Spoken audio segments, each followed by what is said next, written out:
Technology front and center. I'm Brian Moore, and this is Focus NNS.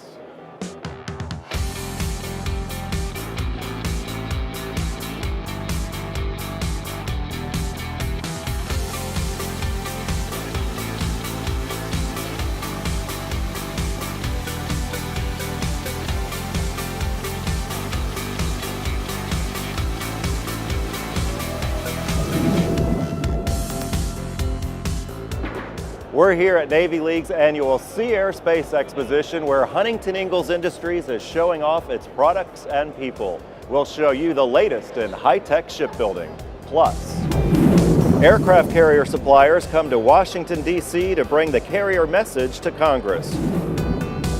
And celebrating the 50th episode of Focus NNS, there's been some changes over the years. We'll take a look back coming up. Those stories and more are coming up, but first on deck, people, facilities, and technology. That's the focus at this year's Navy League Sea Air Space Exposition. Aaron Pritchett with our communications division takes us out to the integrated digital shipbuilding trailer for an overview. It's an opportunity to showcase the talents of our shipbuilders, the quality of our products, and the cutting-edge technology that is helping Huntington Ingalls Industries lead the way when it comes to the defense of this great country. The last 3 days here at the Navy League's Sea Air Space Exposition in National Harbor, Maryland have been busy and exciting as we look forward to the future of shipbuilding.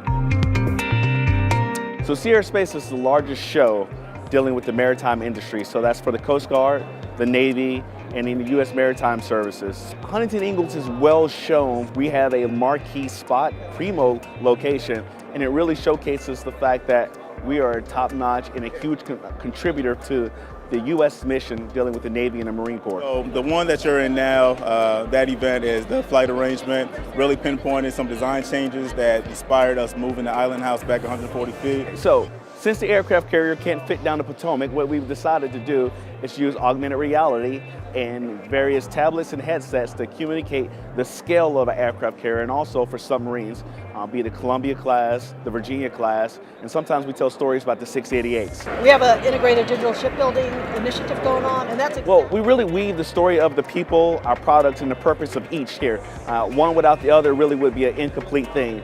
It's a great experience because not very many people get to come to the shipyard to experience what we do, so it's nice to be able to bring our products and our business model to the public and really show our customers and our taxpayers what it is we're doing and how we're helping sailors keep our nation safe. It's my first time being into an event like this. A lot of technology being showcased today is very exciting, very fascinating. Inside is a bigger picture, if you will. It's a bigger picture that says, here's a strategic direction that we're going to go. Outside here in the trailer, it's how are we every day impacting the people doing the work. This is the MX trailer, about 1,000 square feet of mobile training space that we've been able to bring to Sea Air Space, sharing the digital transformation that Newport Shipbuilding is going through. So what I'm going to be showing you all today is visual work instruction. So what we're doing is we're trying to get away from these two-dimensional drawings. The goal in the MX is for it to be hands-on experiential, where they're going to experience either laser scanning, reality capture. We have visual work instructions,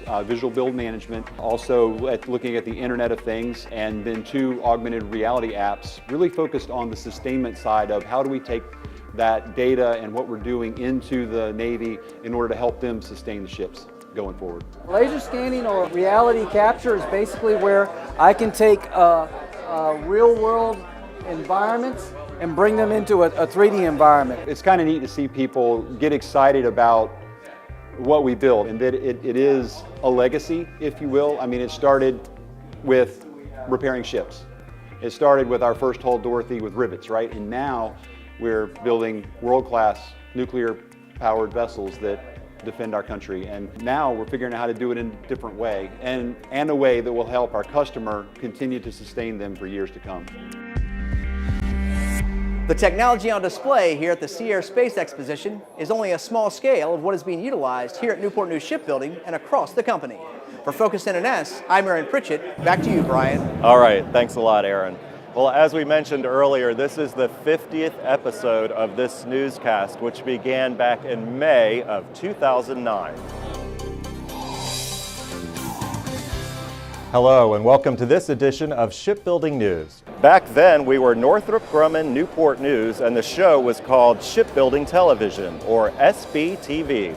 It debuted on the Newport News Shipbuilding website 9 years ago. Representatives from Northrop Grumman Shipbuilding, along with the Bush sailors and the Navy, work side by side to ensure CVN 77 is ready to defend freedom for the next 50 years. We also not only covered the great shipbuilders of Newport News, but also Ingalls Shipbuilding in Pascagoula, Mississippi. As you can see from the video, it was a wonderful day here on the Gulf Coast. I'm Stacy Dozat, and I'm reporting to you from the commissioning events in New York City. The deck of USS Carl Vinson is transformed into a basketball arena. I'm Adrienne Smith, and there's a ton of rebranding going on at the shipyard. They've already started work on repainting the crane, and take a look at the floating dry dock over here. Gerald R. Ford is finally cutting through the open waters of the Atlantic Ocean for the very first time. Today, Focus NNS continues the mission of showcasing the amazing people and important products of Newport News Shipbuilding.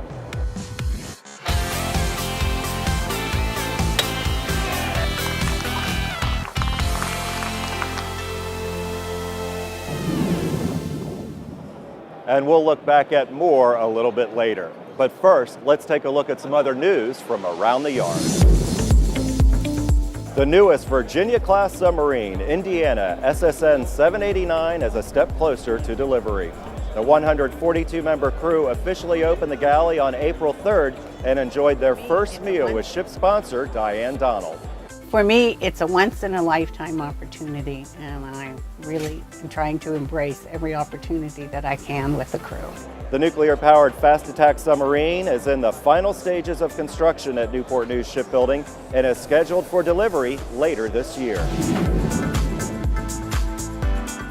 It's a sight you don't see every day. A new 315 metric ton gantry crane arrives at Newport News Shipbuilding. The crane is replacing Newport News Shipbuilding's 49-year-old green Goliath gantry crane at dry docks 10 and 11. The new crane is even bigger than the iconic 1050-ton crane in the North Yard, commonly known as Big Blue, and will be one of the tallest gantry cranes in the world. The new crane is expected to be operational next year. Women shipbuilders visit Heritage High School to talk to teenage girls about careers in STEM. That's science, technology, engineering, and math.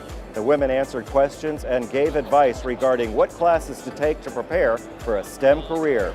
They also talked about their own career paths. They each have their own story, and it was very inspiring because not all of us are the same, and we have to, make our own way pretty much. So each of them, as being phenomenal women in this career of STEM fields, it was very inspiring to hear the way they got there. The panelists stressed the importance of hard work, finding mentors, and building positive relationships. Newport News Shipbuilding employees celebrate Earth Day by cleaning and sprucing up. Shipbuilders took time to pick up trash and spread mulch around areas at Christopher Newport Park and the Victory Arch in downtown Newport News. I really enjoy the event personally because it gives all the shipbuilders an opportunity to come together as a team and really make the area we work in better. Volunteers also picked up trash along the Huntington Park beachfront. Aircraft carrier suppliers from across the nation came to Washington, D.C. to meet with their congressmen and talk about the importance of aircraft carriers to our nation. Lena Wallace with our Communications Division takes us to the Aircraft Carrier Industrial Base Coalition Action Days. Thanks, Brian. Shipbuilders and suppliers are in Washington, D.C. to talk to members of Congress about aircraft carriers. It's all to ensure that they know how important carriers are and the people who build them. Suppliers, shipbuilders, and members of Congress. They came together to talk about the world's largest and most powerful Navy ships, aircraft carriers. The conference is really all about getting the message about how important the carrier program is to each of our individual businesses. More than 2,000 businesses from 46 states contribute parts, services, and support to the construction and maintenance of aircraft carriers. You walk on the factory floor, you see the valves being made, and you go walk on a ship and you can go see, in an engine space or in an engine room, you can see, a Pima valve, in the system, and knowing that, for 60 years you've been supplying and being a part of it, you take a lot of pride in seeing it from beginning to end and that finished product.